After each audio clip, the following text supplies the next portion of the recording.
Welcome back. My name's Nick Good, and this is Getting the Goods, where real estate agents will share their tips and tricks on how they're building a successful business. Today, I have Brian Murray with us. Brian, tell me a little bit about yourself and what got you into real estate. What got me into real estate? I've been in this for going on 4 years now. I always enjoyed real estate. I had started doing flips with my dad growing up, and just the whole process of sheetrock and putting in concrete and doing that whole process was rewarding to me because we would always go on a family trip after that. And so I was like, I love doing this, and I kind of started thinking about what I wanted to do, and that's kind of how I got back into it. So you were flipping houses with your dad when you were younger. So did you get immediately into real estate as an agent, or did you take another path? No, I went off to school, and then I came back home. I needed to get a job. I was in the service industry for about a good 4 years, and I enjoyed doing that, but I wasn't happy making that my career. And money was great, but I had to do something different. And I'm sure that so what was that you were working at Perry's, I believe? I was working at Perry's. I was waiting tables, and I believe that had set me up as far as my servitude attitude had set me up for this industry. Yeah. And you got an awesome nickname out of it. Tell us about that nickname that you got from Perry's. Well, this guy named John Oliver gave me this name as B Murder, and it just stuck.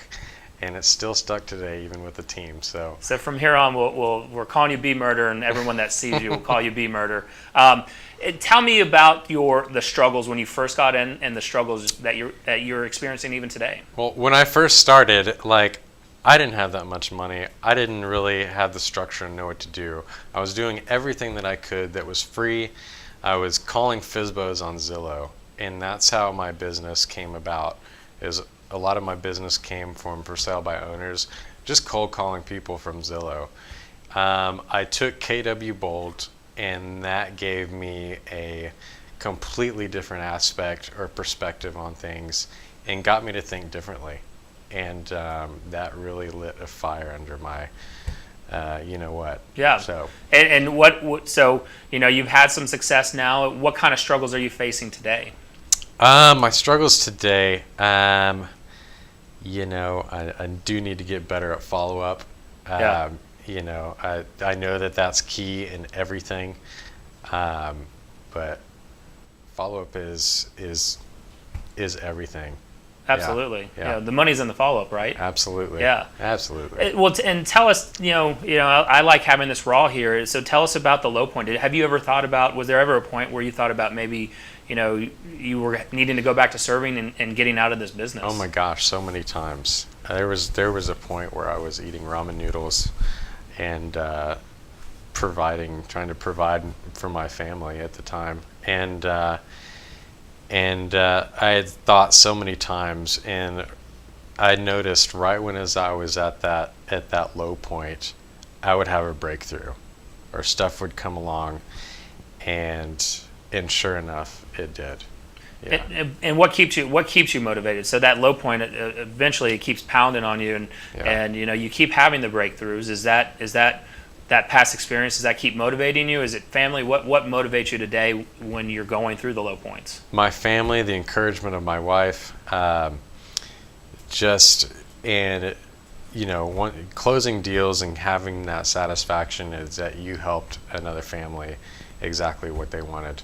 And that in itself is rewarding for me.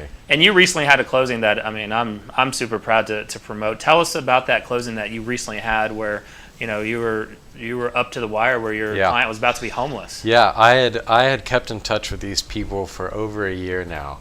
When I first joined the team, they had credit issues, they had a lot of health issues, a lot of stuff had happened.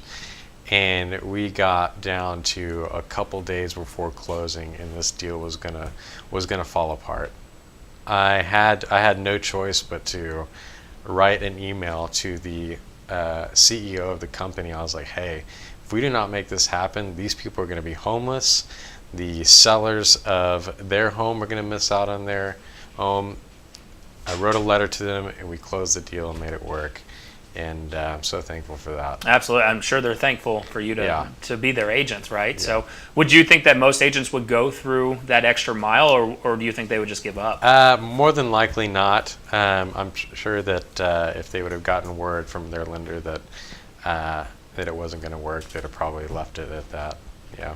Perfect. And what is the biggest myth that you've seen getting into real estate? Is that you are going to have all this time freedom, that money's going to be flowing. It doesn't work that way. You really have to get down to the grit and work hard and create that lifestyle, because it doesn't happen overnight. Right. And what's the biggest tool that you're using today that you attribute your success to? I definitely believe cold calling, follow-up, and having a CRM in place. That way you can properly follow up as need be during those time frames that you said that you would. I think that is important in all aspects. And your schedule, I'm sure that you going above and beyond. You probably have a schedule that you follow routinely. Yes. So Monday through Friday, 8 a.m. to 11 a.m. minimum. During that time, I'm cold calling for sale by owners, even expireds, and nurture sellers, our whole database of follow-up new buyers and follow-up, minimum at 11. From 11 to 12, I will go from 11 on. I'll either go on appointments. If I don't have any appointments or anything else, I'll keep lead genning for the rest of the day. And what did you do to, you mentioned you took the Keller Williams Bold. Yes. What did you do to teach yourself? I'm sure that calling for sale by owners and expireds was probably not your forte in the beginning, and maybe you had some call reluctance or fear. Right. What did you do to get over that fear? And what's your best tip on just getting used to that that rejection rate of calling people? I would just say, like, the more people that you can talk to, if you look at it, you have to get a yes. Like, if you count how many no's you have to have a yes in there. So what I started doing is, when I took Bold, I thought in a different perspective. I started doing Bold 100s. I'd pass out mistletoe during the holidays, and that really helped me. Yeah. And tell us about that mistletoe story. Well, it's a crazy story, because my dad helped me. We picked mistletoe together, and he's like, this is a great idea to sell on the street corner. So I sold mistletoe on the street corner, made, I think, probably about $1,000 that week for summer vacation. And I was like, how can I implement this in my business? So cut mistletoe, I went downtown, passed it out to as many people as I could for free, and met as many people as I could, and I'm so glad I did that. And what was your technique about that? So you incorporated that into your business, right? Yeah. So you were giving out for free. Were you getting contact info? What was the strategy behind it? I had my business card on it, and who doesn't want anything for free? So I had my business card on it. I would go downtown. I even gave it to Christmas tree lots. I was like, listen, I don't care about making money on it. Just give it away. If you sell a Christmas tree, if you have a big order, give it away. And I was like, and if you run out, call me. Here's my card. I love it. Did they have to kiss you for it? Well, I did guarantee kisses, though. I love it. And do you believe the market is shifting, and what are you doing to prepare for that market shift, if it is? I think we still are very much in a seller's market, for sure. I think we are in a slow shift right now. I am getting more and more emails from agents trying to sell their listings, but I do feel like we are in a slow shift. I do feel like we are past its peak a little bit. But I do feel like that we are in a good market for a while now. But it's hard to say. If I had a crystal ball to show what it looks like, that would be awesome, but I don't. We'd all be billionaires, right? Yeah. And what is one parting advice you could give for new agents? I would say meet as many people as you can. I would say talk to your friends. Let them know that you're in real estate. Family, friends, friends of friends.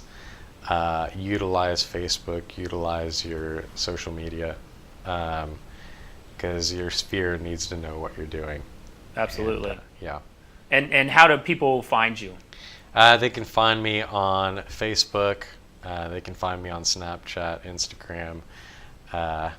Is it under, Yeah, is it just under under- B Murder or is it under Brian Murray? It's Brian Murray, yeah. Is it RRAY, right? RAY, yeah. Perfect. Well, Brian, I appreciate having you on today.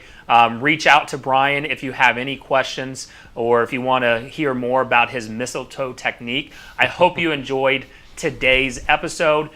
Please subscribe. Please email us. Leave messages with any questions you'd like us to ask other real estate agents, or if you want to reach out to the current agents we've had on previous shows to see what they're doing to build their business. We would love that. You can always reach out to me at 972-468-5017.